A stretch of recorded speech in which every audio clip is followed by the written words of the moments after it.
우리 건국교회 성도분들이 보시는 분들이 많아요. 그 교회를 가보면 이 부침성 있는 교회가 있어요. 부침성이 뭔지 아세요? 우리 건국교회 가보니까 참 달라붙는 맛이 있어요. 우리 교회들이. 그러면 여기 방문하는 사람들은 굉장히 기분이 좋거든요. 그게 이 교회의 장점이고 또 힘이라고 생각합니다. 행복은 다른 사람이 가져다 주는 게 아니고 내가 만드는 것이에요. 교회가 행복을 주는 게 아니라 내가 교회를 행복하게 하는 거예요. 그래서 내가 다가가고 또 내가 말을 걸고 내가 손을 잡아줄 때 우리 모두가 행복해질 수 있거든요. 제가 여러분들하고 이제 두 번째 만나지만 마치 한 1년 산 것처럼 금방 가까워졌어요. 그건 여러분들이 저에게 많이 다가오셨기 때문입니다. 저도 성격상 이렇게 남한테 쉽게 다가가지 못하는데 나는 잘 다가가지 못해도 남들이 다가오면 굉장히 좋아하거든요. 여러분도 그런 분들 많죠? 네. 그래서 사실 이렇게 교회에서 일주일에 많이 만나면 3번, 하다못해 안식일에 한 번만 만나도 웬만한 친척보다 나은 거거든요. 그래서 난 형제들도 다 커서 흩어지면 일주일에 한 번씩 못 만나요. 그러니까 같이 이렇게 교회를 다니는 것은 이게 형제보다 친해지는 거예요. 근데 이제 안 보고 살면 또 속 썩을 일도 없는데 이제 자주 만나고 친하면 또 속 썩을 일도 생겨요. 근데 아까 말한 대로 행복은 내가 만드는 거예요. 이게 삶이라는 건 자꾸 만들고 꾸겨가는 것이지 저절로 사이가 좋아지고 저절로 행복해지는 건 아니에요. 자꾸 다독거려가면서 서로 기쁘게 웃어가면서 격려하면서 자꾸 만드는 거예요. 제가 여러분과 함께 이런 좋은 교회에서 또 오늘 낮에 목사님하고 점심 먹고 좀 돌아보니까 저는 이렇게 경주가 이렇게 넓은 줄 몰랐어요. 왜냐하면 신혼여행 왔을 때는 버스에서 내려서 사진 찍으라면 얼른 사진 찍고 얼른 가고 북사 또 사진 찍고 또 몇 시까지 오라고 해서 얼른 가고 추워서 벌벌 떨던 기억밖에 없는데 오늘 와보니까 너무 좋더라고요. 그래서 그런지 여러분들도 다 젊어 보이고 너무 아름다워 보여서 저도 아주 행복합니다. 코로나 이전과 이후의 세상, 오늘은 두 번째 시간으로 바른 신앙이 바른 삶을 만든다. 왜 이런 제목을 선택했는지는 후반부에 나올 겁니다. 자, 우리가 지금 다니엘서를 공부하고 있는데 다니엘서는 어제 12장까지 있다고 했죠. 그리고 1장에서 6장까지는 역사적 부분이고 7장부터 12장까지는 예언적 부분이다. 우리가 어제 1장, 2장, 5장을 배웠고 오늘은 예언적 부분으로 넘어가서 7장을 공부하도록 하겠습니다. 7장 2절, 3절을 먼저 보겠습니다. 다니엘이 진술하여 가로되 내가 밤에 이상을 보았는데 하늘에 네 바람이 큰 바다로 몰려들더니 큰 짐승 넷이 바다에서 나왔는데 그 모양이 각각 다르니. 다니엘서를 읽어보면 무슨 말인지는 알겠는데 뜻을 이해하기는 쉽지 않습니다. 여기 보니까 네 짐승이 바다에서 나오고 뭐 바람이 불고 막 이렇게 나오죠. 그러니까 이게 뭔지 그림은 그려지는데 뜻을 알기는 쉽지 않습니다. 왜냐하면 예언은 상징으로 되어 있기 때문입니다.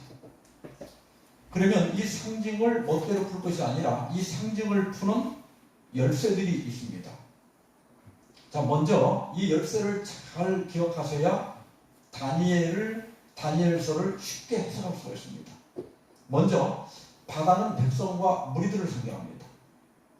사람들이 많이 모였을 때 뭐라고 그러죠? 사람이 인산인해를 이루었다. 그런 말 들어보셨어요? 네. 사람이 산을 이루고 사람이 바다를 이루었다.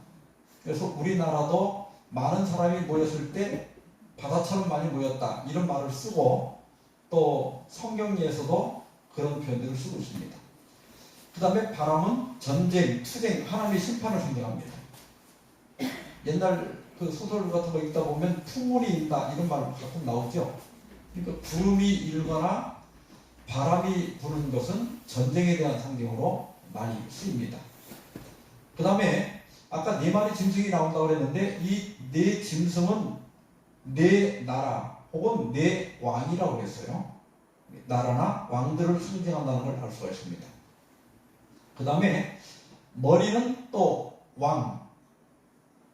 그런데 머리가 여럿이 있다고 하는 건 왕이 여럿이라고 하는 뜻이니까 왕국의 분열을 나타냅니다. 여기 신라가 우리나라를 통일하기 전에는 삼국시대라고 그래가지고 나라가 셋으로 나눠지셨잖아요. 그리고 신라가 이렇게 망할 즈음에 가서는 또 후삼국시대라고 그래갖고 나라가 또 나눠지죠. 마찬가지로 일곱 머리가 있다는 것은 일곱 왕이 있다는 말이고 그것은 나라가 나눠졌다는 뜻이에요. 그 다음에 뿔도 마찬가지입니다. 뿔도 왕이나 나라를 상징하지만은 뿔이 여러 개 있다는 것은 그 왕국이 분열된 것을 의미합니다. 그 다음에 날개가 있다고 하는 것은 빠르기를 나타내는 거예요. 그러니까 그 나라가 얼마나 빠른 속도로 강해지고 또 얼마나 빠른 속도로 다른 나라를 정복하는 것을 날개로 묘사하고 있습니다. 자, 그러면 이 6가지 열쇠를 가지고 한번 해석해 봅시다. 다니엘이 진술하여 가로되 내가 밤에 이상을 보았는데 하늘에 네 바람이 아까 바람이 뭐라고 그랬어요? 전쟁. 그러니까 네 번의 전쟁이 큰 바다는 뭐라고 그랬죠? 백성들이라고 그랬죠? 그러니까 큰 바다니까 많은 백성들이 사는 곳에 네 번의 전쟁이 일어났다 이 말이죠. 그 다음에 큰 짐승 넷이 그랬는데 짐승은 뭐라고 그랬죠? 나라라고 그랬죠. 그러니까 큰 나라가 넷이 바다에서 나왔는데 백성 중에서 나왔는데 그 모양이 각각 다르다고 그랬으니까 네 나라가 다른 나라들이죠. 예. 그러면 첫째 짐승부터 하나하나 살펴보도록 하겠습니다. 4절입니다. 첫째는 사자와 같은데 독수리의 날개가 있더니 내가 볼 사이에 그 날개가 뽑혔고 또 땅에서 들려서 사람처럼 두 발로 서게 함을 입었으며 또 사람의 마음을 받았으며. 자, 짐승은 아까 나라를 상징한다고 그랬죠? 그러니까 이 첫 번째 짐승은 첫 번째 나라예요. 그런데 이 나라가 사자로 묘사되어 있다는 건 이 나라가 굉장히 강한 나라죠. 그리고 날개가 있다는 것은 굉장히 빠르게 세상을 정복하고 또 빠르게 강해진 것을 나타냅니다. 그러면 언제부터 첫 번째냐? 다니엘 7장 23절에 보면 넷째 짐승은 땅의 넷째 나라라고 그랬어요. 그러면 우리가 어제 다니엘 2장을 공부할 때 그 신상은 세상의 미래를 알려주는 시간표라고 했죠. 그런데 금머리는 바벨론, 은가슴은 메데페르시아, 놋배는 그리스, 철다리는 로마였어요. 그런데 다니엘 7장에서 넷째 짐승은 넷째 나라라고 그랬으니까 넷째 짐승은 로마죠. 그러면 첫째 짐승은 당연히 첫째 나라인 바벨론을 가리킨다는 것을 알 수가 있습니다. 그래서 다니엘 2장과 다니엘 7장이 서로 연결되어 있어요. 제가 전날 말씀드렸죠? 예언은 이렇게 연결되어 있다고. 자, 그 다음에 이 소소한 것들은 이게 그렇게 중요한 포인트는 아니고 이거 다 설명하다 보면 12시까지 집에 못 가. 그래서 역사적인 것들은 맞다는 것만 알면 돼요. 오늘 핵심은 뒤에 나오니까요. 자, 둘째 짐승입니다. 5절. 다른 짐승 곧 둘째는 곰과 같은데 그것이 몸 한편을 들었고 그 입의 이사이에는 새 갈빗대가 물렸는데 그에게 말하는 자가 있어 이르기를 일어나서 많은 고기를 먹으라 하였으며. 자, 첫 번째는 사자와 같았고 두 번째 짐승은 뭐와 같았다고 그랬어요? 곰과 같았다. 이 두 번째 짐승은 다니엘 2장과 비교해보면 메데 페르시아를 상징한다는 것을 금방 알 수가 있습니다. 근데 이 메데 페르시아 왕국의 잔인성을 곰으로 묘사하고 있는 거예요. 그 다음에 셋째 짐승입니다. 6절입니다. 그 후에 내가 또 본즉 다른 짐승 곧 표범과 같은 것이 있는데 그 등에는 새의 날개 넷이 있고 그 짐승에게 또 머리 넷이 있으며 또 권세를 받았으며. 자, 세 번째 짐승은 표범과 같다 그랬어요. 그러면 우리가 다니엘 2장과 비교해 보면 메데 페르시아 다음에 세계사에서 일어난 나라는 그리스입니다. 헬라, 그리스예요. 그런데 표범과 같다. 지금 계속 여기 짐승들이 맹수들이죠. 짐승의 맹수의 왕 하면 사자지만 빠르기로 하면 표범이에요. 왜 이 그리스가 표범으로 묘사되는가 하면 알렉산더 대왕 때문에 그래요. 알렉산더 대왕이 얼마나 빠른 속도로 세계를 정복했는지는 이미 세계사에서 나오죠. 그리고 알렉산더가 죽은 다음에 그 나라가 넷으로 나누어집니다. 그래서 머리가 넷으로 묘사되어 있는 겁니다. 그 다음에 네 번째 짐승입니다. 7절입니다. 내가 밤 이상 가운데 그 다음에 본 넷째 짐승은 무섭고 놀라우며 또 극히 강하며 또 큰 천리가 있어서 먹고 부서뜨리고 그 나머지를 발로 밟았으며 이 짐승은 전의 모든 짐승과 다르고 또 10뿔이 있으므로 자, 첫 번째 짐승은 사자, 두 번째는 곰, 세 번째는 표범. 근데 네 번째는 뭐라고 그랬어요? 이름을 몰랐어요. 그래서 그냥 무섭고 놀라우며. 그런데 이 네 번째 짐승도 땅에 있던 짐승이에요. 근데 다니엘이 이름을 몰랐어요. 왜냐하면 다니엘이 짐승을 본 적이 없거든요. 근데 나중에 요한계시록하고 이제 요한계시록으로 이게 연결되는데 요한계시록에 보면 용이 나와요. 그러니까 이 네 번째 짐승은 공룡입니다. 근데 공룡이 다 멸절하고 없었기 때문에 이름을 몰라서 그냥 무섭고 놀랍다 이렇게 표현하는 거예요. 이 네 번째 짐승은 역사에서 찾아보면 그리스 다음에 일어난 나라는 로마 제국입니다. 그런데 이 짐승의 머리에 10뿔이 있다고 그랬는데 그 10뿔은 로마에서 일어날 열왕이라고 그랬어요. 그러니까 어제 본 그 신상의 발도 발가락이 10개인 것처럼 이 네 번째 공룡의 머리에도 뿔이 10개가 있더라. 이게 서로 딱딱 맞아떨어지는 걸 볼 수 있죠. 그래서 이 10뿔은 로마가 게르만 민족에 의해서 분열된 것을 의미합니다. 그리고 이 분열된 나라가 지금의 유럽 국가를 이루고 있다는 것은 어제 우리가 살펴봤습니다. 여기까지가 역사적 부분을 다시 한번 복습한 거예요. 근데 우리는 지금 어디를 공부하고 있죠? 이제 예언적 부분으로 넘어가고 있죠. 제가 여기 이렇게 빠르게 진행한 이유가 뭐냐면 지금부터가 핵심이기 때문에 그렇습니다. 자, 다니엘 7장 8절입니다. 내가 그 뿔을 유심히 보는 중 다른 작은 뿔이 그 사이에서 나더니 먼저 뿔 중에 셋이 그 앞에 뿌리까지 뽑혔으며 이 작은 뿔에는 사람의 눈 같은 눈이 있고 또 입이 있어 큰 말을 하였느니라. 자, 공룡의 머리에 10뿔이 있었는데 그 10뿔은 유럽 나라들이죠. 그런데 그 10뿔 중에 유럽 국가들 중에 하나가 아니라 다른 뿔이 하나가 나왔어요. 그 다른 뿔이 뭐냐면 작은 뿔이에요.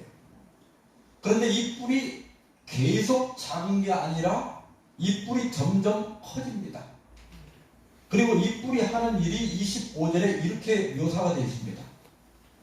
그가 장차 말로 지극히 높으신 자를 대적하며 또 지극히 높으신 자의 성도를 괴롭게 할 것이며 그가 또 때와 법을 변개코자 할 것이며 성도는 그의 손에 붙임받되어 한 때와 두 때와 반 때를 지내리라. 자, 여기 작은 뿔이 하는 대표적인 일 4가지가 묘사되어 있는데 말로 지극히 높으신 자를 대적하고 두 번째는 성도를 괴롭게 하고 세 번째는 때와 법을 변개코자 하고 네 번째는 한 때와 두 때와 반 때를 지낸다고 했어요. 이 4가지를 오늘 저녁 다 다루기가 힘들어요, 시간상. 그래서 오늘 저녁에 첫째와 둘째를 다루고 나머지는 내일 다루도록 하겠습니다. 자, 먼저 이 작은 뿔이 지극히 높으신 자가 누구죠? 하나님이죠. 그 하나님을 대적하는데 뭘로 대적한다고요? 말로 대적을 한다. 그러면 성경에서 하나님을 대적하는 게 뭘까? 데살로니가 후서 2장 3절 4절입니다. 누가 아무렇게 하여도 너희가 미혹하지 말라. 먼저 배도하는 일이 있고 저 불법의 사람 곧 멸망의 아들이 나타나기 전에는 이르지 아니하리니 저는 대적하는 자라. 범사에 일컫는 하나님이나 숭배함을 받은 자 위에 뛰어나 자존하여 하나님 성전에 앉아 자기를 보여 하나님이라 하느니라. 자, 여기도 대적하는 자가 나오죠. 그런데 이 대적하는이라고 하는 말이 원문에는 안티케이마이에요. 이 안티케이마이라고 하는 말은 안티라고 하는 말에서 유래되었는데 거스르다, 저항하다, 반대하다 그런 뜻이에요. 자, 그런데요, 여기 안티라고 하는 말이 뭐냐면 스트롱스 사전에 찾아보면 첫째는 뭐뭇에 반대하여 이런 뜻이 있고 두 번째는 무엇 대신에 이런 뜻이 있어요. 이 두 가지 의미가 다 있어요. 여러분 안티크라이스트라는 말 들어보셨죠? 우리말로 하면 적그리스도죠. 그러면 이 적그리스도가 누군가 하면 여기 안티라고 하는 말이 반대하는 거죠. 그러니까 그리스도를 반대하고 그리스도를 대적하는 것도 적그리스도고 그 다음에 대신한다는 뜻도 있어요. 그러니까 그리스도를 대신하는 것도 뭐예요? 적그리스도예요. 그리스도를 어떻게 대신할 수 있죠? 자기가 그리스도라. 맞아요. 예. 자기가 예수님 자리에 앉아서 내가 재림 예수다. 내가 그리스도다. 이렇게 예수님을 대신하는 주장이 하나님을 대적하는 거예요. 말로 하나님을 대적하는 거예요. 말로 자기가 하나님 자리에 앉아 있는 거. 그런데 이러한 적그리스도의 원조가 있어요. 이사야 14장 11절 14절에 보면 너 아침의 아들 계명성이여 네가 네 마음에 이르기를 내가 하늘에 올라 하나님의 묵별 위에 나의 보좌를 높이리라. 내가 북극 지폐의 산 위에 좌정하리라. 지극히 높은 자와 비기리라. 여기 계명성이 나오죠. 그런데 이 계명성이라고 하는 말이 히브리 성경 원문에는 헬렐이라고 되어 있는데 뜻은 빛나는 자, 찬란한 자 이런 뜻인데 금성을 가리키는 거예요. 금성 아세요? 샛별. 예. 옛날에는 금성 라디오가 있었어요. 예. 그 금성이 샛별이라는 뜻이에요. 예. 그런데 이 히브리 성경이 헬라어 성경으로 번역된 게 70인역인데 여기서는 새벽별이라고 번역을 했고 그 다음에 라틴어로 번역된 것이 불가타역인데 라틴어로 번역할 때 헬렐이라고 하는 말을 루시퍼로 번역을 했어요. 우리나라에서는 이걸 음역할 때 루스벨이라고 음역을 했어요. 근데 원래는 라틴어로 루시퍼입니다. 영어로도 루시퍼. 예. 그러니까 너 아침의 아들 계명성이여 이 말은 샛별이여 혹은 새벽별이여 이런 뜻이에요. 그리고 우리말로 번역하지 않으면 루시퍼요 이런 뜻이에요. 루시퍼. 그러니까 그가 바로 사탄인데 이 사탄이 한 일이 뭐냐면 지극히 높은 자와 비길이라. 지극히 높은 자가 누구예요? 그러니까 자기가 하나님 자리에 앉아서 하나님 노릇을 하려고 한 거예요. 내가 지극히 높은 자와 비길이라. 내가 그 하나님과 같은 자다. 이렇게 주장한 거예요. 그런데 진짜 새벽별이 있거든요. 이건 가짜 새벽별이고 진짜 새벽별이 계시록 20장 16절에 보면 나 예수는 교회들을 위하여 내 사자를 보내어 이것들을 너희에게 증거하게 하였노라. 나는 다윗의 뿌리요 자손이니 곧 광명한 새벽별이라 하시더라. 그러니까 진짜 새벽별은 누구예요? 예수님이에요. 그러니까 루시퍼가 새벽별이라고 하는 이름을 갖다 쓴 것은 누구 걸 갖다 쓴 거예요? 예수님 걸 갖다 쓴 거예요. 그러니까 이 루시퍼가 누구 자리를 노린 거예요? 예수님 자리를.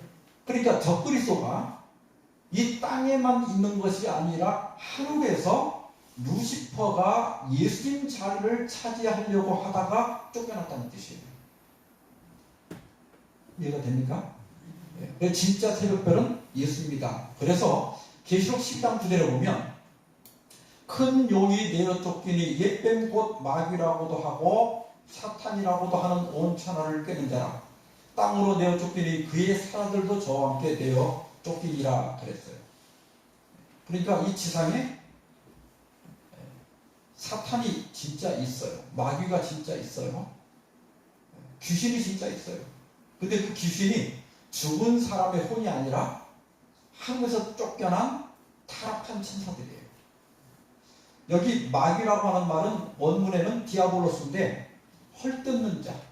마귀가 하는 짓이 뭐 하는 거예요? 남 헐뜯는 거예요. 그러니까 우리가 다른 사람에 대해서 장점을 얘기하는 게 아니라 단점을 얘기하고 그의 어떤 약점을 잡고 헐뜯고 품성을 헐뜯는 건 누구 일을 하고 있는 거예요? 마귀를 따라하고 있는 거예요. 그 다음에 사탄이라고 하는 말은 원문에 사타나스인데 이것을 영어로 사탄이라고 줄여 쓰는 거예요. 근데 이 사탄이라는 말은 대적한다는 뜻이에요. 대적. 그러니까 이 사탄이 하는 일이 뭐냐면 뻘빛하면 대적하고 싸우는 거예요.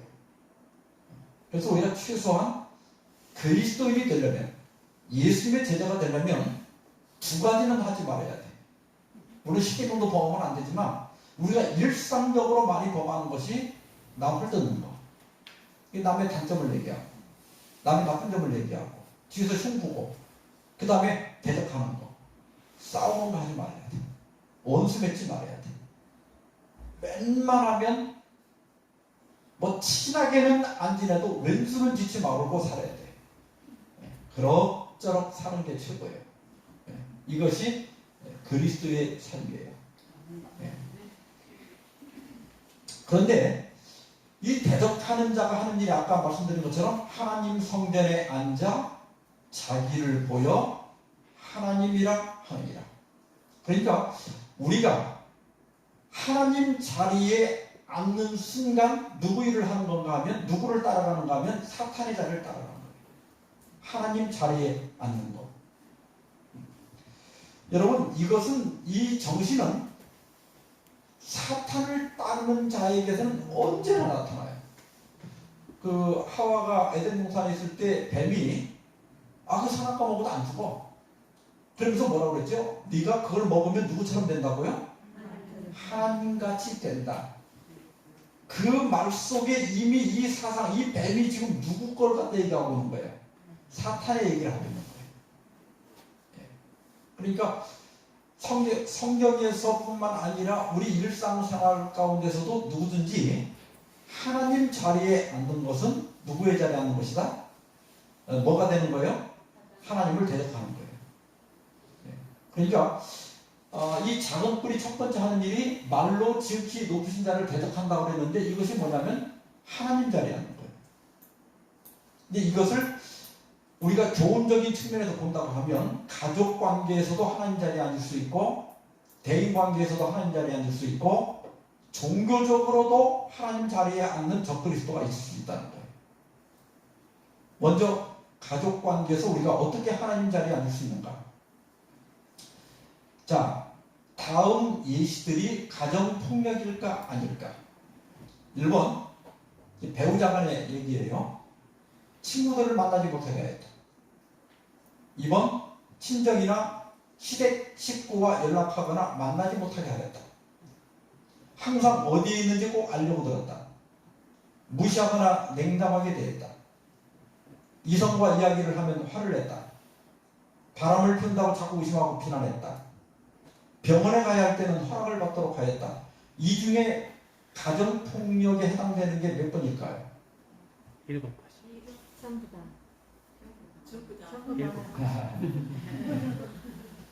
이게 여성가족부에서 배우자를 통제하려고 하는가 안 하는가를 판단하는 기준으로 삼은 거예요. 이 중에 하나만 해당된다 할지라도 내가 배우자를 통제하는 거예요. 하나님 나라의 원칙은 자유의지, 우리 인간의 자유의지를 존중해 주는 거예요. 그래서 사탄도 하나님께 대적할 때 하나님께서 그걸 막지 않았어요. 이게 자유의지대로 하되 그 자기 선택의 대가는 네가 받으라 이거죠. 그래서 자유의지를 존중해 주는 것이 하나님 나라의 원칙이고 상대방의 의지를 통제하려는 그 자체는 하나님 정부와 반대되는 거예요. 그래서 우리가 요청할 수는 있지만 요구하면 안 된다 그렇게 얘기해요. 요청과 요구는 뭐가 달라요? 자, 아내가 남편한테 여보 쓰레기 좀 버려요 이렇게 얘기했어요. 근데 쓰레기를 남편이 내가 조금 이따 할게. 저는 이제 항상 가만히 있어봐 그래요. 우리 집사람이 내가 가만히 있어봐 그러면 틀렸네. 가만히 있어봐 하면 저거 안 해준다 이런 얘기야. 근데 내가 쓰레기 좀 버려주세요. 내가 요구할 수 있어요. 요구하는 건 잘못이 아니에요. 당신 오늘 설거지 좀 해줄래요? 당신 오늘 청소 좀 해줄래요? 이건 잘못이 아니에요. 근데 상대방이 그 요구에 대해서 내가 해줄 수도 있고 안 해줄 수도 있죠. 하고 싶을 때도 있고 하기 싫을 때도 있죠. 내가 청소 좀 해주세요. 상대방이 해주면 난 행복하죠. 근데 상대방이 하기 싫은데 억지로 하면 하는 사람은 행복할까요? 행복하지 않을까요? 행복하지 않는 거예요. 그러니까 내가 요청한다는 건 뭐냐면 여보 오늘 청소 좀 해줄래요? 근데 남편이 가만히 있어봐. 이렇게 해도 화를 안 내는 게 자유의지를 존중해 주는 거고 요청이에요. 근데 안 해준다고 오늘 대판 싸웠다. 그럼 내가 요청한 거예요? 요구한 거예요? 요구한 거예요. 그래서 사실 우리가 요청하는 건 잘못이 아니에요. 근데 상대방이 내가 요청하는 것에 대하여 안 들어줘도 화나지 않는 게 그리스도의 정신이에요. 그게 하늘나라 법칙이에요. 이게 부부가 같이 살다 보면 함께 공유하는 부분이 많을수록 사이가 좋은 부부임에는 틀림없어요. 그렇다고 이게 완전히 일치하면 좋으냐? 제가 지금까지 이렇게 만나보고 또 겪어보고 상담을 해보면 그런 부부가 결코 행복하지 않습니다. 그러니까 서로가 서로를 구속하면서 괴롭히면서 살아요. 그런 부부들이. 서로 못 잡아먹어서 환장을 한다 그래요. 그러니까 이게 서로가 완전히 모든 걸 24시간을 공유하는 게 좋을 것처럼 보이지만 결코 그게 좋은 게 아니에요. 남편은 남편의 자율적인 영역이 좀 있어야 되고 아내도 아내 나름대로 자유로운 영역이 있어야 돼요. 아내도 동창들하고 여행 갔다 올 수 있죠. 남편도 친구들하고 오늘 일 끝난 다음에 운동 좀 할 수 있는 거예요. 그걸 꼼짝 못하게 퇴근하자마자 와라! 이게 거의 병적인 거예요. 그거 정상이 아니거든요. 그러니까 이렇게 뭐 집에서 핸드폰 같은 거 공유한다고 자랑하는데 저는 그렇게 그게 부럽지는 않아요. 고생하겠다 이 생각이 들고 남편의 영역이 따로 있고 아내의 영역이 따로 있는 거예요. 그래서 내가 보여주기 싫을 때는 안 보여줄 수 있는 자유가 있는 부부가 건강한 거예요.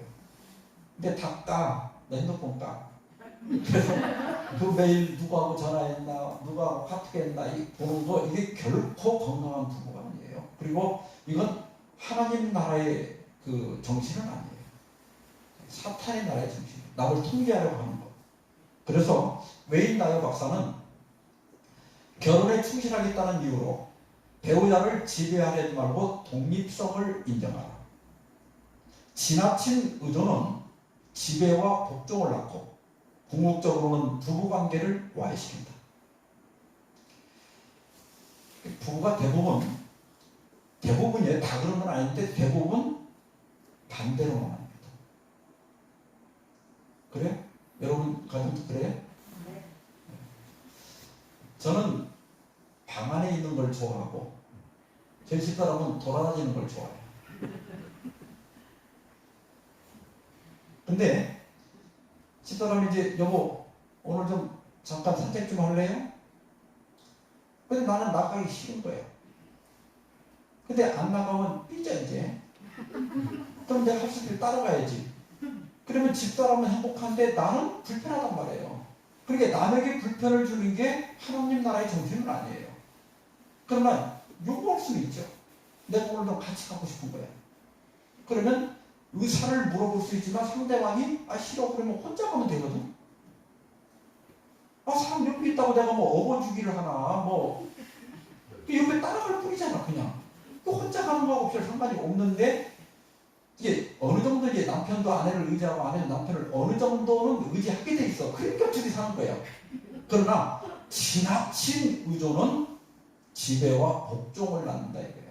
이게 지배하는 쪽은 문제가 없지만 지배를 받는 복종하는 쪽은 괴로운 거예요. 제가 부부 세미나를 해보면요, 어떤 장로님들 와서 그래요. 목사님, 우리 부부는 아무 문제가 없습니다. 자랑을 해요. 근데 그러면 제가 그 장로님을 굉장히 걱정스럽게 쳐다봅니다. 왜냐하면 그 집사님 만나서 상담을 해보면요, 집사님은 죽을 지경이거든요. 근데 왜 그 장로님은 아무 문제가 없다고 생각했느냐? 그 아내가 다 져주고 양보하고 남편이 하자는 대로 따라가니까 그런 거예요. 제가 세 여자하고 살아봤어요. 우리 어머니, 우리 집사람, 우리 딸. 제가 세 여자하고 가까이 살아본 결론은 착한 여자는 세상에 없다는 거예요. 우리 딸이 참 착했거든요. 근데 나중에 커가지고 착하게 보이니까 이제 아들은 좀 까다롭고 지 주장을 확실하게 하니까 아들 요구는 잘 들어주고 딸은 조금씩 안 들어줬거든. 나중에 얘가 커갖고 그걸 따져서 내가 빌고 사과하고 다 했다.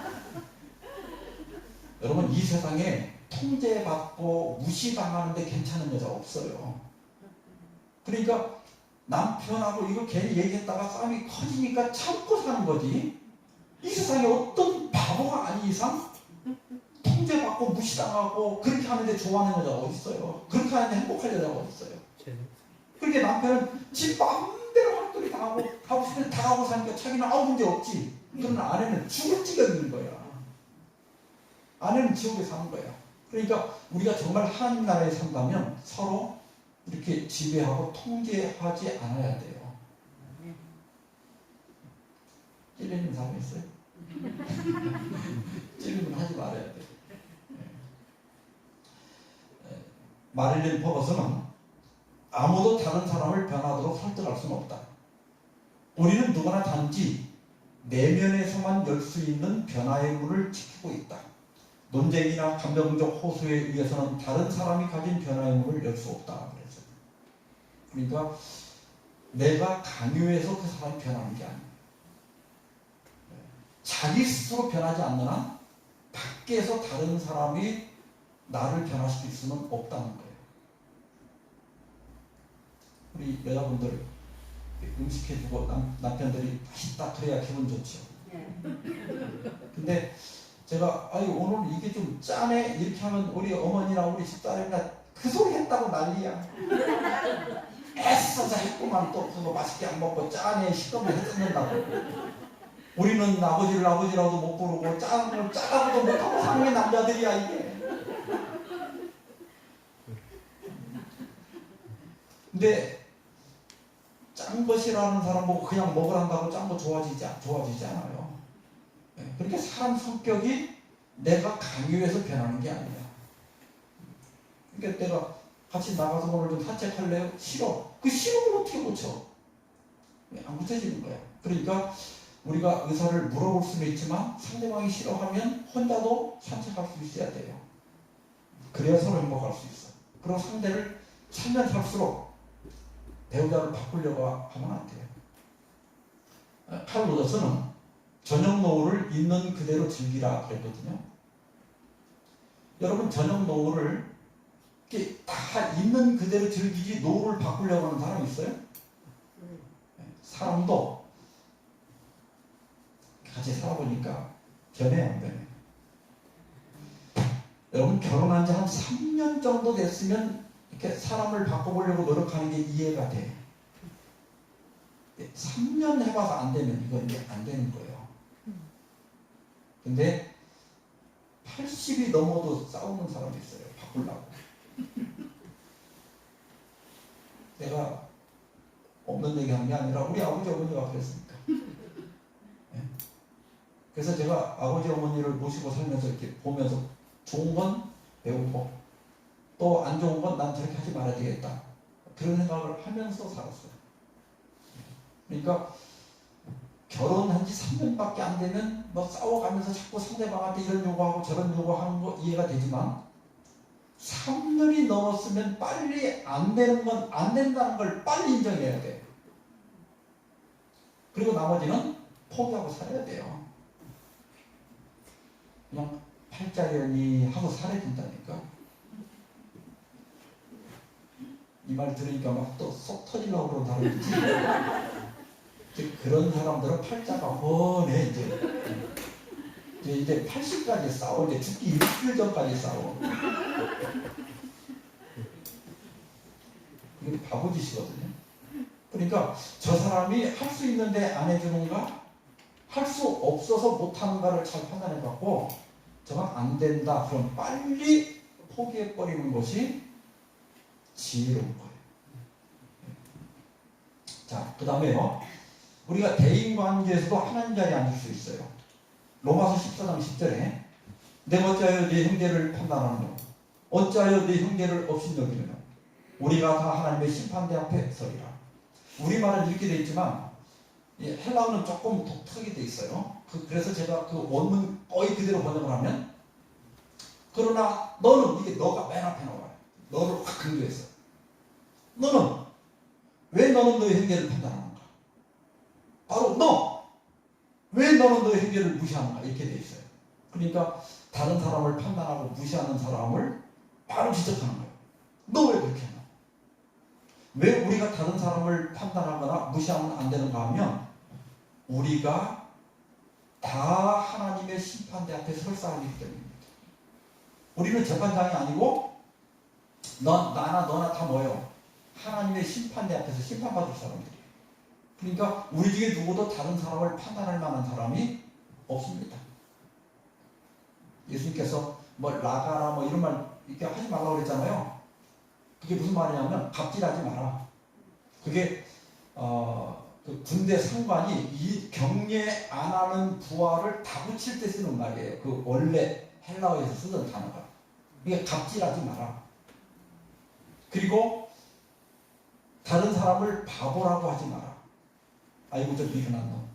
아이고 저 바보. 이렇게 사람의 인격을 무시하는 말을 쓰지 말라는 거예요. 왜? 나도 하나님 앞에 판단받아야 될 사람인데 내가 어떻게 다른 사람이 좋은 사람인지 나쁜 사람인지 바본지 머리가 좋은 사람인지 어떻게 내가 판단하냐 이거예요. 나도 하나님께 판단받아야 되는데. 그래서 우리가 사람을 웬만하면 평가하지 말아야 돼. 있는 그대로 보고 장점만 얘기해 주는 게 좋아요. 시르모사 166페이지 보면 사람이 잘못을 지적당하는 것은 언제나 굴욕적인 일이다. 어떤 사람도 쓸데없는 비난으로 그 경험을 더욱 쓰라리게 만들지 말아야 한다. 어떤 사람도 지금껏 비난으로 개선된 일이 없다. 우리 자녀들 키울 때도 마찬가지예요. 애들이 잘못하는 걸 비난하지 말고 잘하는 걸 격려하고 보상해 줄 때 행동의 수정이 일어난다고 돼 있어요. 우리 간에도 마찬가지고 부부 간에도 마찬가지예요. 그래서 마음에 안 들 때는 못 본 척 하는 게 최고예요. 마음에 안 드는 건 이렇게 못 본 척 하는 게 최고예요. 아무 말도 말고 잘할 때는 얼른 칭찬해 주는 거예요. 잘할 때. 우리가 이렇게 만났는데 아니 얼굴이 왜 그래? 금병 들었나 봐? 이게 기분 좋아야 안 좋아요? 얼굴이 안 좋으면 아무 말도 말고 얼굴 빛이 좋으면 아이고 오늘 예쁘다 오늘 건강해 보인다 이렇게 하면 기분 좋잖아요. 마찬가지로 다른 행동도 마찬가지야. 사람은 별 사람이 다 있어. 그러니까 그런 사람을 보더라도 마음에 안 들 때는 아무 말도 말고 마음에 들 때는 칭찬해 주고. 그래서 사도행전 319페이지 보면 그리스도와 같은 사람은 다른 사람들의 동기와 행위에 가장 좋은 해석을 가한다. 이것은 쓸데없이 그들의 잘못을 드러내지도 아니하고 불리한 보고에 열심히 귀를 기울이지도 아니하고 오히려 다른 사람들의 좋은 품성들을 기억하고자 노력한다. 이게 뭐라고요? 예수님과 같은 사람입니다. 그래서 장점을 잡고 봐요. 그 사람의 좋은 점을 봐요. 여러분, 이 세상에 아무리 나쁜 사람도 장점이 있어요, 없어요? 있어요. 여러분, 그 남편도 좋은 게 하나도 없는 것 같지만 그래도 좋은 게 있으니까 결혼한 거야. 맞아요? 맞아요. 예, 그러니까 어떤 사람이 살다 못 살아갖고 이제 남편 버렸어. 그러면 주워가는 사람 있어요, 없어요? 어떤 여자가 주워갔어. 근데 나중에 보면 그 여자는 죽을 때까지 데리고 사는 거야. 그러니까 사람이 나쁜 게 아니라 나하고 안 맞을 때 이제 문제가 일어나. 나하고 안 맞은 거야. 이게 사람을 나쁘다고 생각하면 안 돼. 이게 교회에서도 주는 것 없이 예쁜 사람이 있고 주는 것 없이 미운 사람이 있어요. 그 사람이 진짜 미운 사람이 아니에요. 나하고 뭔가 안 맞아서 그런 거야. 이게 우리가 함부로 사람을 판단하지 않는 게 좋다. 그리고 아까 제가 처음에 말씀드린 것처럼 우리는 친척들보다 형제보다 가까운 사람이에요. 일주일에 한 번 이상 서로 얼굴을 대하는 사람들이에요. 그래서 가정도 그렇고 교회도 그렇고 우리가 좋은 교회, 행복한 가정을 만드는 비결은 가정이 나를 행복하게 하거나 교회를 행복하게 하는 게 아니라 내가 만드는 거예요. 남을 통제하지 말고 남을 판단하지 말고 그리고 나도 약점이 있어요. 그러니까 남의 약점이나 좀 눈에 거슬리더라도 그냥 못 본 척하고 지나가면 돼요. 우리가 길거리 지나가면 별놈이 다 있어. 저는 이 담배 피는 사람 혹시 있는지 모르겠는데 저는 담배 피는 분들하고 유관이 많아요. 군대를 갔는데 저는 담배를 나도 지금까지 한 번도 입에 대본 적이 없어. 근데 이 담배 때문에 기합을 얼마나 많이 받았는지 몰라. 담배 피는 사람 치고 그 꽁초버리는 습관이 제대로 든 사람이 나는 지금까지 한 번도 못 봤어. 아무 데나 버려. 그러면 그 군대에서 훈련소에서 꽁초 하나만 발견되면 140명 전체가 기합을 받아. 꽁초 하나만 발견되면 그렇게 기합을 많이 받고 그 힘들게 동료들이 그런 걸 보면 나 같으면 미안해서도 안 할 거야. 2, 3일째 또 버려. 그러면 또 그냥 끌려나가가지고 또 기합을 또축 돌아도 땀 뻘뻘 흘리고 막 까지도록 받으면 안 할 것 같은데 2, 3일째 또 그래. 지금도 제가 그 연구소 출근해 뭐 화장실에 숨어서 이렇게 담배 피는 사람들이 많아. 나는 담배 안 피는 사람들 들어가면 벌써 담배 냄새가 자욱해. 그래서 제가 담배 피지 맙시다 이렇게 한 대를 호소물을 써갖고 막 다 붙여놨어. 그랬더니 우리 화장실에서 이제 담배 냄새가 안 나. 근데 그 사람들이 이제 다 쫓겨나더니 그 앞에 내과가 있고 정원이 이렇게 사무실 앞에 참 아름답고 좋거든요. 산책로도 있고 거기다 타버려 놀다. 그래서 그거 일일이 다 이렇게 눈에 제가 눈이 작아도 굉장히 잘 봐요. 우리 사람은 제가 이제 눈이 자꾸 이제 더구나 이게 처지니까 조그맣게 들어올리는 수습을 해요. 그럼 제가 그래요. 나 지금 눈이 이게 작아도 온갖게 다 보이는데 눈까지 커지면 어떡하냐고. 나 그냥 살란다고. 제가 굉장히 꼼꼼하기 때문에 온갖 게 다 보여. 근데 우리가 세상 그거 다 고칠 수 있어요, 없어요? 못 고쳐요. 그냥 그렇게 하면 사는 거야. 이 쓰레기 갖다가 그 멀쩡한 깨끗한 데다 버리는 사람들이 있어. 그 차에다 싣고 왔다 이렇게 큰 거 들고 왔을 리는 없고 산책하다 보면 쓰레기를 사방에 버려놔. 그런 사람하고 같이 살 수밖에 없어. 그 사람 밉다고 지구를 떠나고 어떡할 거야. 교회도 마찬가지예요. 싫어도 또 가족들도 좀 마음 안 들어도 그냥 덮어가면서 그럭저럭 같이 사는 거예요. 이게 너무 까다로우면 안 돼. 신앙을 하면서록 사람이 자꾸 호박 같아져야 돼. 둥글둥글해져야 된다. 그게 예수님입니다. 성경을 잘 알고 교리를 정확하게 안다고 예수님 잘 믿는 게 아니라 그것도 물론 잘 알아야 되지만 성격이 자꾸 좋아져야 돼. 사람이 좋아져야 돼. 그건 웬만한 것들은 우리가 천국 가서는 쓰레기 버리는 놈 없고 담배 피는 사람 없고 깨끗하게 살겠죠. 그 지구에 살기 때문에 그냥 대충 살아야 돼요. 그래서 제가 요즘 깨닫는 건 대충 살자. 그러면 좋아요. 목숨 걸 일이 별로 없어요. 그 다음에 이제 종교적으로 하나님 자리에 앉을 수 있는데, 제가 이단예술 대책위원으로 25년 동안 우리 교단에서 일을 했는데, 쭉 연구해 보니까 자기가 하나님이라는 사람, 자기가 예수라는 사람, 자기가 선지자라는 사람이 제가 연구한 사람만 44명이야.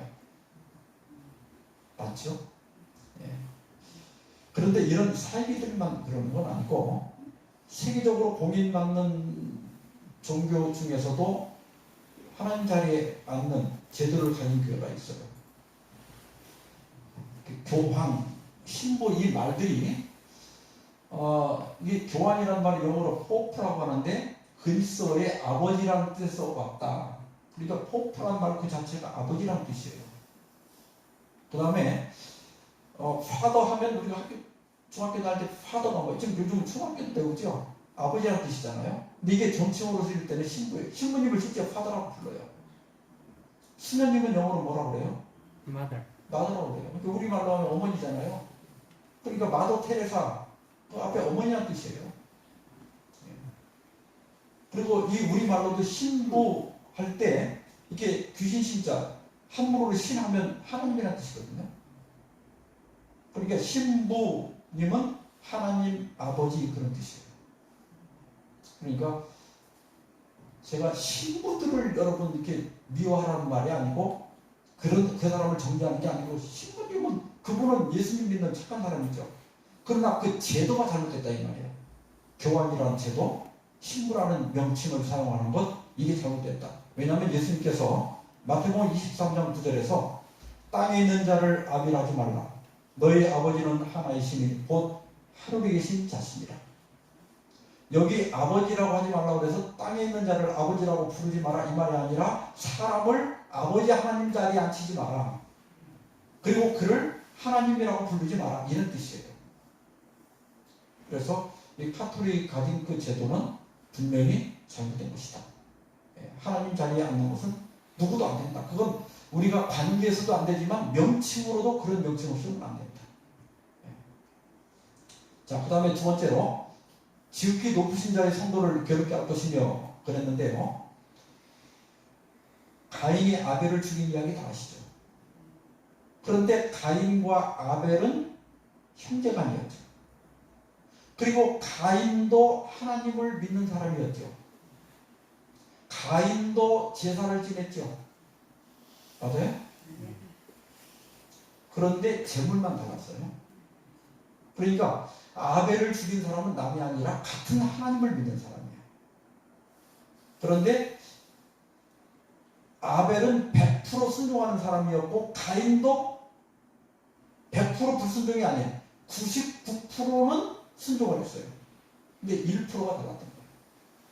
그러니까 이 선악간의 대쟁투는 안 믿는 사람이 믿는 사람을 핍박하는 게 아니라 99%의 진리를 믿는 사람이 100% 진리를 믿고 순종하는 자들을 핍박하는 역사가 성경에 나타난 선악의 역사예요. 그런데 요한일서 3장 12절을 보면 가인같이 하지 말라. 저는 악한 자에게 속하여 그 아우를 죽였으니 어떤 연고로 죽였느냐. 자기의 행위는 악하고 그 아우의 행위는 의로움이라.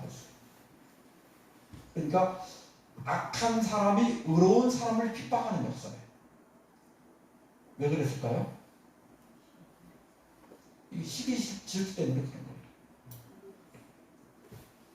그러니까 잘 믿는 사람을 보면 돈 받으면 되죠. 제가 처음에 목회할 때 한 달에 한 번씩 직원해야죠. 그래서 직원회 할 때마다 제가 이렇게 2명씩 이제 한 달 동안 제가 이렇게 지켜보면 제가 눈이 작아도 다 보여. 나는 안 보이는 게 없어. 여러분 마음속까지 거의 다 보여. 그래서 이제 두 분 중에 제일 이제 수고하고 성실하게 하신 분들을 뽑아서 칭찬을 해줬어요. 직원회 끝날 때마다.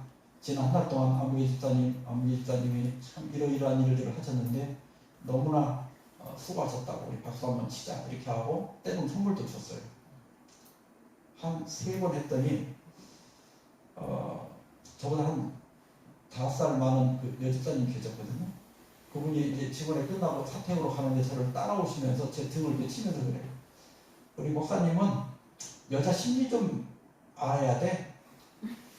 근데 이분이 이제 성균관대 도서관학교 나오신 분인데 저한테 여자 심리에 대한 책을 하나 주더라고. 나는 그 책을 읽고 여자가 그렇게 무서운 줄 몰랐어요. 참아였어. 여자는 여자 앞에서 다른 여자 칭찬하면 안 되더만. 내가 보니까 우리 집사람하고 살아보니까 내가 딸도 질투하더라고. 딸도. 제주도 이제 가족들하고 제가 그 야외를 가가지고 강사로 이제 끝난 다음에 가족들하고 거기 제주도 간 김에 여행을 했거든요. 근데 우리 딸이 조금 전에 아이스크림 한번 사 먹었는데 더우니까 그 다음 또 뭘 사달라는데 내가 안 사줬어요. 안 된다. 해로워서 이제 내가 이따가 사줄게. 안 된다. 그랬더니 딸이 딱 삐졌어. 그 다음부터 말도 안 하고 이제 선글라스 장난감 선글라스를 이렇게 하나 썼는데 그 다음부터는 딱 이렇게 하고 삐져갖고 있는 거예요. 근데 용두함에 내렸거든요. 그래가지고 나는 이제 애를 달래주려고 안고 내려와서 야 저기 바위가 용 머리처럼 되겠다. 막 지금 물에서 하늘 올라가려고 그런다. 근데 안 보는 거예요. 삐져가지고 삐져서 안 보겠다 이거예요. 근데 내가 선글라스 위로 이렇게 보니까 눈은 이렇게 돌아가고 있잖아. 근데 그때 애가 4살인가 5살인가 우리 아마 이한이 정도 됐을 거예요. 얼마나 그 이쁠 때예요. 근데 제가 너무 막 속으로는 우습기도 하고 이뻐갖고 막 이렇게 달래고 막 해줬거든요. 그리고 이제 차를 탔더니 우리 사람이 삐졌네. 말을 안 해. 나도 당신은 왜 삐졌어? 그랬더니 딸은 삐지면 저렇게 달래주면서 왜 나는 안 달래준다 이거야. 여자가 무서운 사람들이야. 그래서 내가 의롭게 살고 내가 잘 믿으면 다 나를 인정해주고 좋아할 것 같지만 절대 안 그래요. 그래서 우리가 의롭게 살 때는 핍박도 있다는 걸 잊지 말아야 되고 또 시기질투도 있다는 걸 잊지 말아야 돼요. 여기 요한복음 16장 1절로 3절에 내가 이것을 너희 이름은 너희를 실족하지 않게 하려 하느니 사람들이 너희를 출교할 뿐 아니라 때가 이르면 물론 너희를 죽이는 자가 생각하기를 이것이 하나님을 섬기는 일이라 하리라. 그들이 이런 일을 할 것은 아버지와 나를 알지 못합니다. 그러니까 그 사람들도 하나님의 일을 한다고 사람을 죽이기까지 한 거예요. 그러니까 바울이 사울이었을 때 스데반을 죽일 때 하나님을 위한 열심으로 죽였잖아요. 저는 이상은 세상에서 없애야 된다. 이런 열심으로 예수님을 사실상 대적한 거예요. 근데 몰라서 그런 거죠. 그래서 많은 사람들이 자칫하면 하나님 일을 한다고 남을 죽일 수 있어. 맞아요? 하나님의 이름으로, 진리라는 이름으로 남의 인격을 죽일 수가 있다고. 그래서 우리가 이런 일을 조심해야 돼요. 실제로 중세 교회가 종교 재판을 했잖아요. 근데 이걸 내가 이 역사 그 그림들이 많은데 근데 사진기가 없으니까 그림으로 그리는 게 많거든요. 너무 잔인해요. 이렇게 성경 같은 거 이렇게 번역하고 말 안 듣는다고 눈에다가 못 보게 한다고 납을 끓여갖고 부었다는 게 사람 눈에다가. 여자들은 막 꼬챙이를 밑으로 빼갖고 죽이고 이게 경찰이 한 게 아니야 이게. 성직자들이 그 일을 한 거예요. 이게 이 종교가 잘못되면 얼마나 이게 사탄보다 더한 게 된다고요. 하나님의 이름으로. 우리가 다른 사람에 대해서 함부로 하지 말아야 된다. 그래서 나중에 그 교황 베네딕토 16세가 기독교인으로서 나는 역사에서 기독교 이름으로 폭력이 행해진 것이 사실이라고 생각한다. 이 점은 굉장히 큰 수치다. 이렇게 그 카톨릭 교회의 역사적인 과오를 시인했습니다. 이런 건 아주 좀 좋은 태도지요. 이렇게 시인하는 것은. 오늘 제목이 바른 신학이 바른 삶을 만든다죠. 그러니까 바른 신앙이라고 하는 것은 우리가 성경을 바르게 믿는 것도 중요해요. 교리를 바르게 이해하는 것도 중요하지만 더 중요한 것은 우리의 삶이 올바라져야 돼. 그래서 여기 사탄과 완전히 반대되는 정신을 가진 분이 있는데 그분이 예수님이에요. 그 예수님에 대해서는 빌립보 2장 5절을 발자해 너희 안에 이 마음을 품으라. 곧 그리스도 예수의 마음이니 그는 근본 하나님의 본체시나 하나님과 동등됨을 취할 것으로 여기지 아니하시고 오히려 자기를 비워 종의 형체를 가지사. 여기 종이라고 하는 말은 노예예요. 노예의 특징은 섬기는 거예요. 그리고 복종하는 거예요. 사람들과 같이 되셨고 사람의 모양으로 나타나사 자기를 낮추시고 죽기까지 복종하셨으니 곧 십자가에 죽으시더라. 사탄은 올라가려고 했고 예수님은 오히려 내려오신 거예요. 근데 여기 자기를 낮추셨다 그랬는데 헬라어 원문에 타페이노인데 이것이 험불보다 더 내려가는 게 휴밀리티예요. 그런데 이 휴밀리티라고 하는 말은 라틴어 후모스에서 왔는데 대지, 땅이라는 단어에서 온 거예요.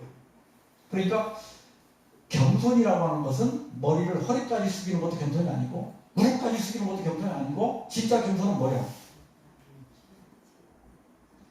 땅까지 내려가는 게 진짜 겸손이다. 땅은 소도 밟고 개도 밟는 게 땅이에요. 그러니까 내가 겸손한가 겸손하지 않은가를 테스트할 수 있는 방법은 뭐냐면 누가 나를 무시하고 누군가가 나에게 모독을 가하고 나를 공격할 때 아무렇지도 않으면 겸손한 거예요. 땅은 아무렇지도 않잖아요. 그죠? 예수님은 거기까지 내려가신 거예요. 이게 겸손이에요. 근데 요만한 소리 하나 듣고 그냥 자존심이 상해갖고 바락 하거나 삐지거나 또 같이 더 큰 모욕으로 보복을 하거나 이건 하나님 나라의 정신이 아니다. 우리가 정말 신앙을 잘한다면 교회를 다니면 다닐수록 겸손해져야 돼. 이걸 못 배우면 신앙에서 시험에 들기 쉽고 믿음에 파산하기가 쉬워요. 우리가 왜 교회를 다녀서 상처받는 줄 아세요? 자아를 내려놓지 못했기 때문에 상처받는 거예요. 땅에 아예 내려가 있는 사람은 상처 절대 안 받습니다. 넘어질 게 있어야지. 땅바닥에 딱 내려가 있는데 넘어질 수가 있어야지. 이게 서 있으니까 넘어지는 거예요. 그래서 선줄로 생각하는 자는 넘어질까 조심하라 그런 거예요. 그러니까 우리가 자존심이 서 있으니까 상처받는 거예요. 이게 내가 교회를 다니면서 누구 때문에 상처받은 적이 있다, 실망한 적이 있다고 하면 내가 자존심이 아직도 살아있다는 증거고 자존심이 높아져 있다는 증거예요. 우리가 예수님을 배운다, 교회를 다닌다, 신앙을 한다고 하는 것은 예수님을 따라 자꾸 내려가는 거예요. 어디까지 내려가요? 땅까지. 그래서 누가 어떤 모욕을 가한다 할지라도 상처받지 않는 것, 이게 진짜 수양이 된 교회예요. 이런 분들이 진짜 경기에 들어간 사람들이에요. 근데 대부분이 경기가 10이라고 하면 그냥 2, 3 정도에서 왔다 갔다 하는 거예요. 대부분의 교인들이. 이게 세상 사람보다 좀 나아. 근데 확 10까지 올라가지 못하는 거예요. 그러니까 이제 교회를 다녀도 마음에 평화가 없고, 교회를 다녀도 가정이 행복하지 못하고, 교회를 다녀도 늘 불안을 하게 되고, 때로는 세상에서도 안 받는 상처를 교회에 와서 받는 거예요. 물론 주는 사람도 잘못이지만 받는 나도 내가 땅까지 내려가 있으면 땅에 누워있는 사람은 넘어질 일이 없다니까. 그러니까 내가 누군가 때문에 이렇게 상처 탁 받고 막 교회 갔다 와서 막 잠을 못 잔다고 하면 뭐 어떤 생각을 해야 되는가 하면 내가 또 서 있었구나. 내 자아가 살아있었구나. 그리고 갈라디아 2장 20절에 사도 바울의 강연처럼 내가 그리스도와 함께 십자가에 못 박혔나니 그런즉 이제는 내가 산 것이 아니요 오직 내 안에 그리스도께서 사신 것이다. 그래서 갈라디아 2장 20절을 계속 외워야 돼. 제가 갈라디아 2장 20절은요 이게 줄줄 외는 이유가 제 자아가 살아날 때마다, 제가 상처받을 때마다 수도 없이 이게 제가 암송한 성경이에요. 교회지문 5권 421페이지에 하늘 대왕께서 스스로 어린아이의 겸손을 이루셨다. 이것이 그리스도의 풍성이다. 우리는 그분의 발자취를 따르고 있는가? 여기에 대해서 답은 여러분 스스로가 하셔야 됩니다. 그래서 우리가 오늘 이 작은 뿔의 행위를 배울 때 예언적으로 역사적으로 배울 수도 있지만 우리 삶 속에도 작은 뿔의 정신이 있을 수 있다. 그걸 배우는 것이 예언이에요. 이게 미리 예자도 있지만 맡긴 예자도 있다고 했죠. 하나님의 말씀을 대변해서 오늘 우리에게 교훈을 주시는 거예요. 그래서 우리 경주교회 성도들은 우리 모두가 여기 땅이 굉장히 평평하더라고요. 우리가 평평한 그리스도인들이 되어서 겸손한 예수님의 제자가 되길 바라면서 말씀 마치겠습니다. 네. 자, 시험 보겠습니다. 시험지 어딨나요? 네. 이제 시험 쉽죠?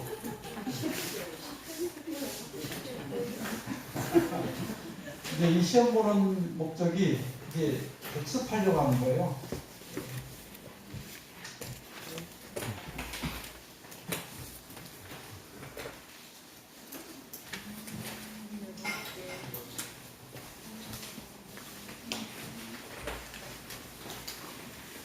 저도 옛날에는 이 예언을 역사적인 관점에서 또 예언적인 관점에서만 많이 공유했는데 이렇게 이제 우리 실제 삶 속에 이렇게 연결해서 하니까 많은 분들이 너무너무 좋아하세요. 자, 우리 문제 풀어봅시다. 1번. 다니엘 7장의 짐승들은 나라나 왕들을 상징한다. 오늘 이 6가지 키 중에 하나죠. 맞으면 동그라미 틀리면 가입입니다. 2번. 루시퍼, 사탄은 하나님의 지위를 탐낸 적그리스도의 원조이다. 오늘 배웠죠? 3번. 하나님을 대적하는 것은 하나님의 자리에 앉는 것이다. 꼭 하나님만 반대하는 게 아니라 하나님 자리에 앉는 겁니다. 4번. 교회를 바로 세우기 위해서는 잘못하는 사람을 정죄하고 비난해야 한다. 하루에 한 개만 가입해요. 5번. 교만한 마음을 버리고 겸손한 그리스도인이 되도록 기도하겠다. 영상으로 보시는 분들은 정답은 우리 목사님 전화번호 거기 써 있죠? 이 화면에 이로 보내시고 어제도 많은 분들이 기도 요청을 해서 제가 오늘 준비가 덜 돼갖고 점심 때 그분들을 위해서 우리가 기도했습니다. 그 다음에 거기 써내실 분들은 써내시고 문자로 보내실 분들은 저한테 문자로 보내주시면 됩니다. 자, 제가 내일은 저녁이 있는 삶, 주말 있는 삶 이런 제목으로 오늘 못다한 작업들의 네 번째 거기를 내일 공부하도록 하겠습니다. 제가 기도한 다음에 목사님 나오셔서 어제 약속하신 대로 우리 정답 내신 분들을 선물 드리는 시간을 갖겠습니다. 기도하겠습니다.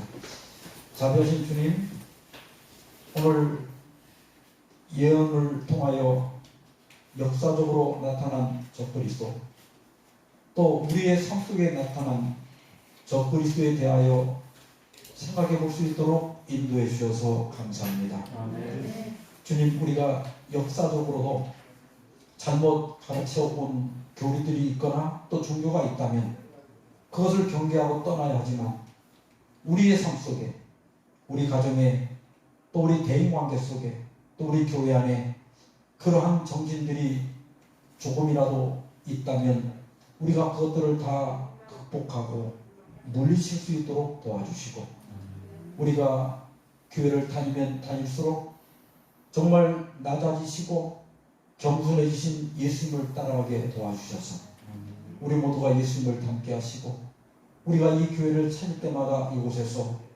예수님을 닮은 나를 보여주고 또 예수님을 닮은 성도들을 만날 수 있도록 우리 모두를 변화시켜 주시옵소서. 아멘. 이 모든 말씀을 예수님의 이름으로 기도하옵나이다. 아멘.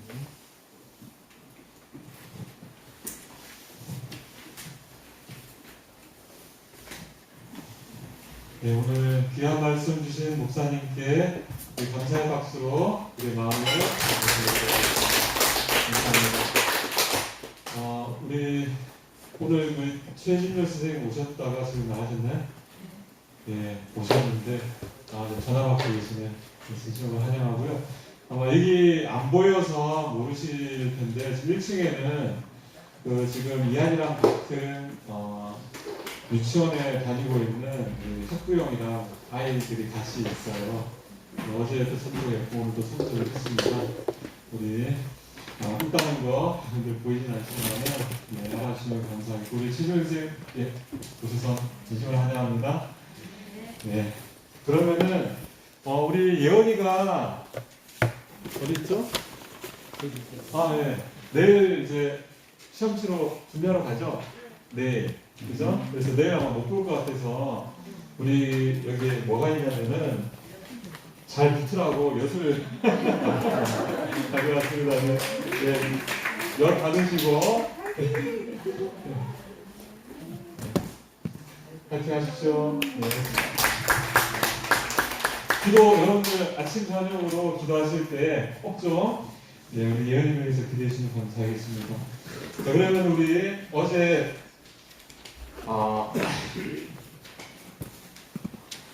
제출하신 분들 할 텐데요. 우리 목사님이 세 분을 뽑아주시면은 네, 제가 선물을 드리도록 하겠습니다. 박생일. 네, 이쪽으로 오십시오.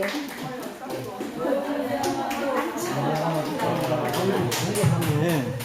한번 봤네. 천정희.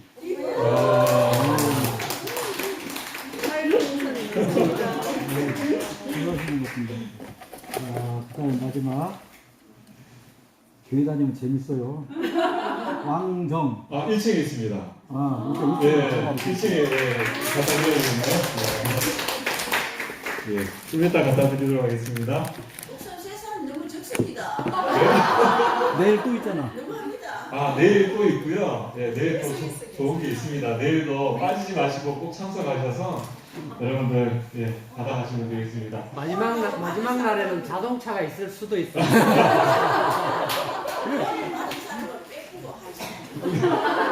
네, 아무튼 이제 늦어서 이제 가셔야 될 시간이 되셨기 때문에 안녕히 돌아가시고 내일 이 시간에 또 이제 일찍 오셔서 또 같이 뵙도록 하겠습니다. 네, 안녕히 돌아가십시오. 감사합니다.